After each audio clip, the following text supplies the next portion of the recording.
Hi guys, welcome back to the DBS Institute YouTube channel. I'm DC Breaks, and in this video I'm going to be looking at how we can use kilohertz phase plant to design some exotic squelches. So here's a preset that I've made, which I put into one of my preset packs for DC Breaks, and it's called Raquel Squelch. And you'll see a lot of the macros are kind of moving around. Let's take a listen to how it sounds, and then I'll walk through, kind of reverse engineer how I made the sound, and talk about some of my approaches for designing these kinds of weird and wonderful, slightly experimental, exotic squelches.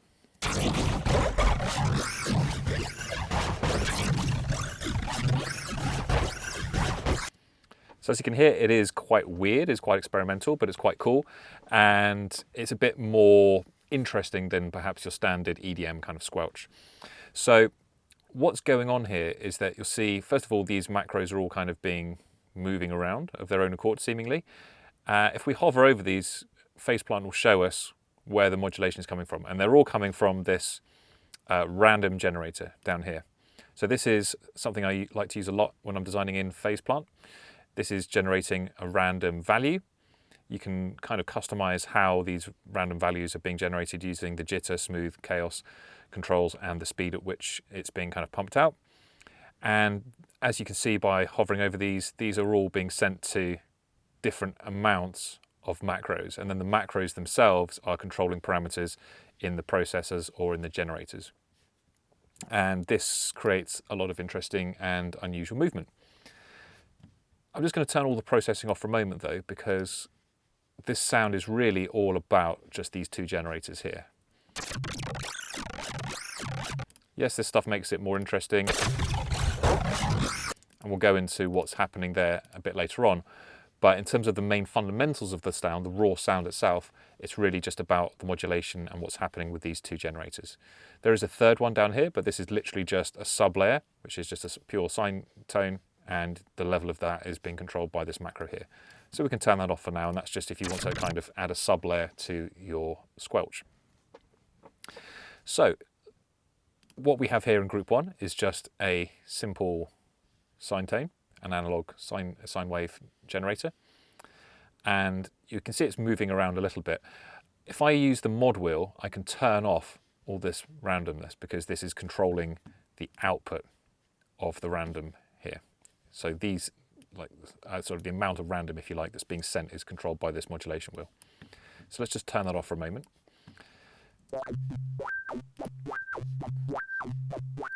So that's kind of the raw basic sound that we have. Let's look at where this modulation is coming from. So we've got an LFO table, and we've got an LFO here.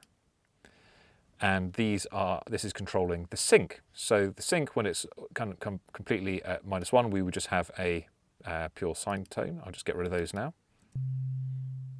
I'll just undo that, put those back.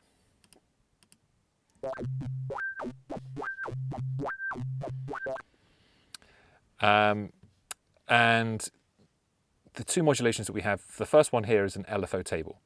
So an LFO table, as opposed to just standard LFO, is a bit like a wave table that you can use as a low frequency oscillator. So it has sort of different shapes throughout it, which you can control with the frame.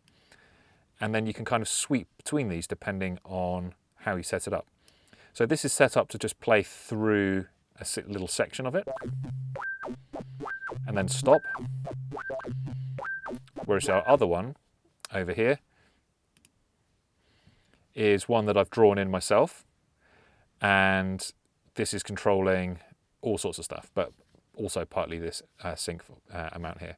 So one of the other strategies to creating interesting movement in your sounds is to design your own. So this, you can see, is kind of one that I've designed myself loosely, but you can design kind of all sorts of weird and wonderful shapes just by using the pencil tool. So we could do that and hear how that affects our sound. Doesn't have to be perfect at this point. And so you can kind of get this to kind of affect some modulations, and then kind of tweak the sound until it gets to something that you like. And of course you can now save these as well. You'll notice that with this one, this is playing through in ping pong. So that means it's playing through the LFO, and then it's coming back. And that can give a kind of almost metronomic type of effect as it kind of sweeps through different modulations. So that's something that I kind of like quite a lot as well, is that ping pong mode. Let's just undo that and get it back to how it was. One of the benefits of having these undo redo is you can really experiment and see what works and what doesn't work and kind of easily undo your work. It's easy to get very lost and make weird sounds that just fall apart in face plant, so that's a really, really useful feature. But the next part, the main part really, if anything, of this sound is this, the second group, which as we can see is just a square wave. You can see it's kind of flinching around a little bit because it's got some of these similar modulations going on. It's pitched really far down, which is again kind of, as I mentioned at the start, to do with recreating this kind of sonic character that I'm interested in. So it's a low kind of squelchy sound with bubbles. And there's a whole bunch of different modulations going on. So my approach with a lot of this stuff is just to be kind of experimental. You'll notice, however, that a lot of these modulations are being controlled by the same two. So this is going to give it some consistency so it doesn't get too weird. And yes, there are lots of other LFOs. We'll look at what they're doing in a moment. But the workflow, or the approach, if you like, is to try to use similar ones for controlling parameters so that you get a more kind of consistent and, in some ways, a more emphasized result when it comes to the kind of modulations that we're using. So let's have a listen to it again now. And you can see actually instantly what effect this has on our sine wave. You can still see actually very carefully that there is a sine wave in the same shape there in terms of this kind of three sections, if you like, because of the sync that we're using. 1, 2, 3. But you can see it's been kind of squared off, and so we're getting a lot more rich harmonic kind of imprinted onto it. And the way that that's happening is through the output of our filter layer here. Again, there's no envelope here, so we're not hearing this sound at all. We're just using it to effectively modulate in different ways our pure sine tone here. So we're controlling the shift amount, so that's effectively the frequency, or shifting the frequency. So that's kind of a frequency style modulation. We're also doing the phase, that's kind of a phase modulation. We're kind of self-modulating the volume level of it. So we're kind of, again, the harmonic is really the harmonic of the sine wave, and which order it is. So kind of modulating that's a bit like another kind of pitch modulation, but has a slightly different effect, and also the level. And so you can experiment with these, and you can very easily kind of try values up and down and get something until you find something that kind of works for you. So it's sort of an open-ended experimental sound design philosophy, if you like, but with a kind of closed mind, closed goal, if you like, in mind.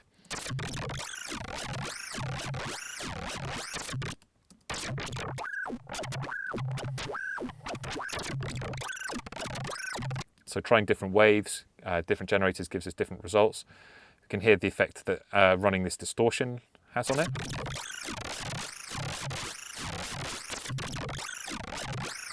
It can just help kind of clean things up a little bit. We've got this filter here as well. So again, the filter is being modulated by other things.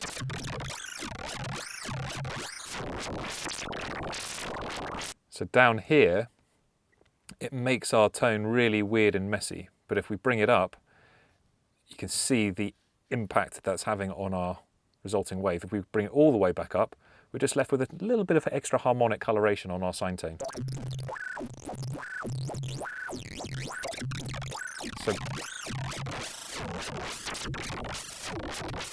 So this control is really influential on the resulting tone that we have. Another way to possibly approach this, which might again yield different results, would be to put the pitch much higher, and then to sweep it up again.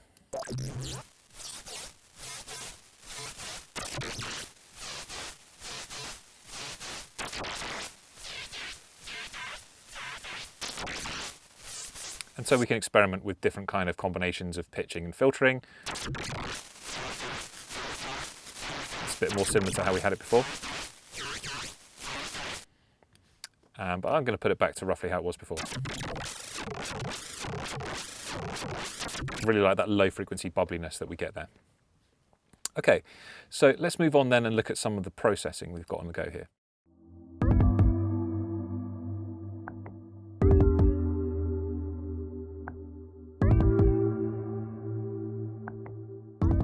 Hey guys, I hope you're enjoying the content. Just to let you know that we offer online courses in a range of creative subjects. So if you're interested in taking your skills and knowledge to the next level, check out the link below.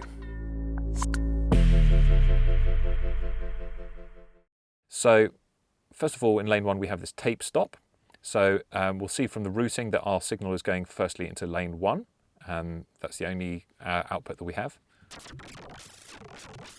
And the trigger for the tape stop is being controlled by this macro up here.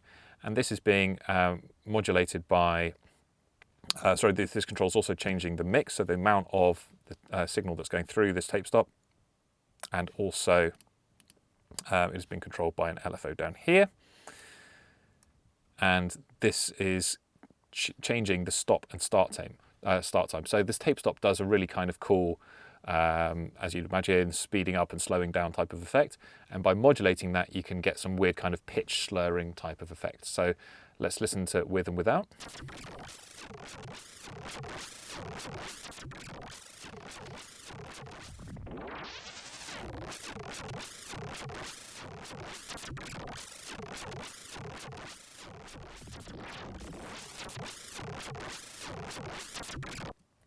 So that's pretty cool. You get that kind of weird sort of bending type of effect. And again, all these LFOs are being controlled by this random generator. So when we have our mod wheel down, we're going to get different amounts of that kind of slurring. And so that's kind of a more unusual or more exotic type of modulation. You see this is kind of playing, sometimes speeding up slowly, sometimes it's playing for a bit longer. And that's really randomizing the amount of that weird effect that we're getting. So certain times it's going to be stopped, other times it's going to be playing just a little bit.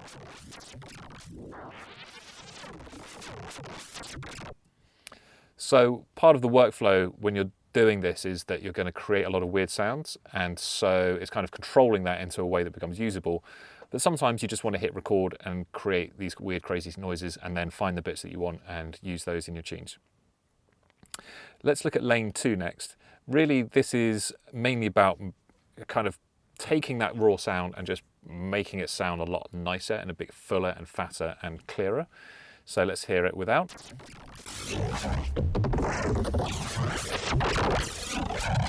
It's like night and day, right? Chalk and cheese. So what we have here is, well, a whole bunch of different stuff, but the snap heap here has some kind of clipping in it. We can hear how that sounds. In fact, let's turn them off one by one and kind of go through. So my process for this really is to kind of just build sounds up and try adding in sometimes just presets from snap heap or multipass, and then just trying to bring the sound out.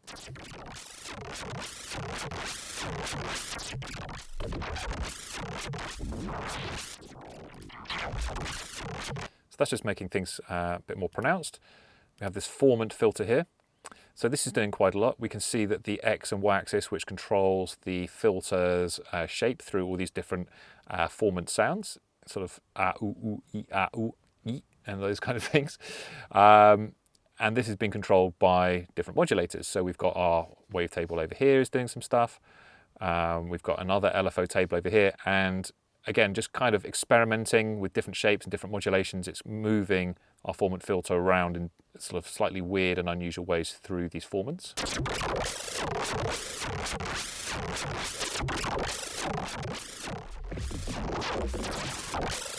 So that can have some really nice kind of character.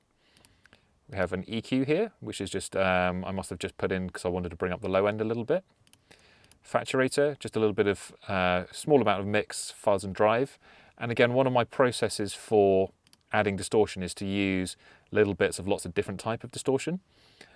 So individually, one style of distortion can sound a bit boring, but using lots of little bits of different types can sound a bit more interesting. Okay, so here we've got some quantized distortion, which you can think of a little bit like a bit crusher. And the amount and the drive, which determines effectively the resolution, is being modulated by one of our LFOs here. This LFO here, let's have a look at that. And so this is kind of creating some sort of movement in the distortion level.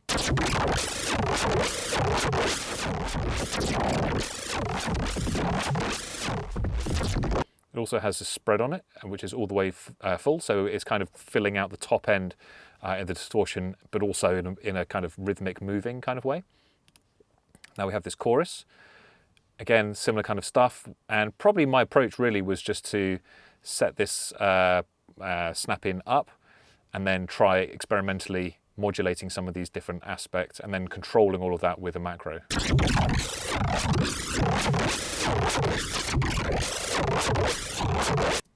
Now we have a couple of Haas effect plugins, and so this is really to create unusual stereo effects.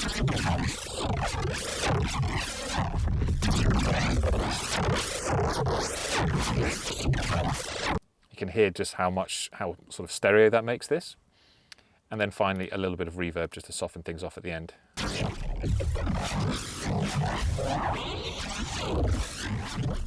Some really cool sounds going on there. And then, as if that wasn't enough, I've tried adding some extra processing in lane 3. There isn't really, I mean, apart from the fact that some of the mix amounts and the gain amounts of these lanes is being modulated, again, to create extra movement between the different processed levels, it really is just a kind of lane 1 flows into lane 2, flows into lane 3. So there's no real reason for doing that per se, although, as I said, you can use them to control the mix amounts of different kinds of processing. But because this is quite an experimental approach and just sort of seeing what works to an extent, yeah, not too much thought was put into that, I guess.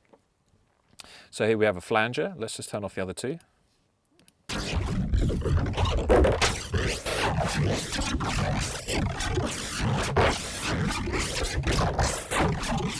You can see the delay kind of moving around. It's our old friend, this double mountain kind of LFO that's tweaking the delay amount here, which is kind of creating a little bit of extra movement. Then we have this resonator here.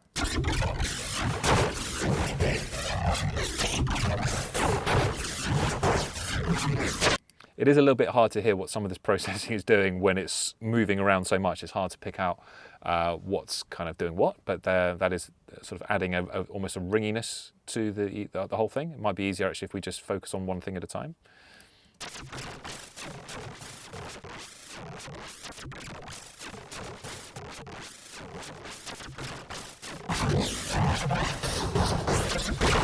And finally a limiter at the end just to kind of save our ears. So obviously this sound, with it being so experimental, has potential to get quite loud.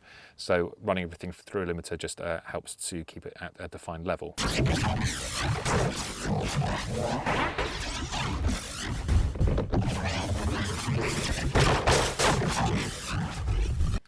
So to summarize, if I can summarize all of that, the approach is to create some complex waveforms using simple analog generators, but using very complex modulation pathways between one and the other. We have some very complicated combinations of modulations. So, I mean, one thing I haven't actually really delved into here is how, for example, on the LFO table, the route that this is taking is being controlled by another LFO. We're also doing things like, I've got this macro here called slur start. So some of the processing has like envelopes controlling things just for a short period of time and then kind of stopping. So for example, this the output of this envelope is controlling the amount of this signal going through. So at the moment it's kind of closed.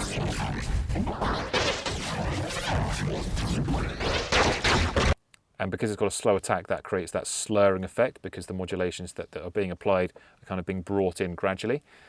But then even here, the delay of how much of when that's happening, and also the amount is being controlled by a further LFO table. So it's kind of modulations of modulations of modulations, and that's what kind of creates this weird movement. Like here, I've got another LFO table, and the frame, in other words, which part of the table is playing, how much, where it's going, the smoothness. So this can be kind of smoothed out to be less, well, smooth, is all being controlled by different aspects. And kind of chaining these together creates this weird kind of movement. So it's a really sort of open-ended sound design philosophy, but as you can hear, it can lend itself to some really weird and wonderful sounds. And so finally, to get a feel for, or to kind of find interesting combinations of all these things, as I said earlier, I've got this random generator, which is controlling different random values for all of these all of the time, so that we're getting unusual combinations of the modulations and the macros and the processing, and all of that creates these unusual sounds. So just to finish off then, my approach when making these sounds is not to kind of program MIDI parts per se, because they're always going to be different. But what I would rather do then is to kind of just sample these in Logic. So I'd literally just like hit record and start playing some of these, capturing some of these weird sounds, maybe playing around with some of the macros as I'm doing that, and then going back, auditioning that and picking out the bits that I like.